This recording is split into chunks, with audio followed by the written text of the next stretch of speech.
નકારાત્મક લાગણીઓથી કેવી રીતે મુક્ત થઈએ? પીડા એ જીવનનો પહેલો અનુભવ છે. 9 મહિના સુધી તમે ગર્ભમાં ફ્લોટેશન ટેન્કમાં તરતા રહો છો. જંગની પ્રક્રિયા પીડાદાયક છે. તમારે એક નાના માર્ગમાંથી આવવાનું હોય છે જે ખૂબ પીડાદાયક હતું, અને પછીનો અનુભવ પ્રેમ છે. તે માતાને જુએ છે, દૂધ પીવા માંડે છે.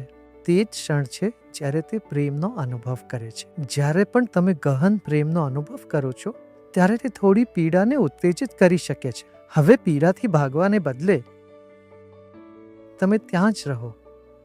તમે જોશો કે પીડા ઝંખનામાં ફેરવાય છે અને ઝંખના પાછી પ્રેમમાં ફેરવાય છે. આ એક આખું વિજ્ઞાન છે કે કેવી રીતે આ લાગણીઓ આપણા પોતાના જ શરીરમાં બદલાય છે. દુઃખથી કૃતજ્ઞતામાં, ક્રોધથી સતર્કતામાં, બધી શરીરના કોઈને કોઈ ભાગ સાથે જોડાયેલી છે.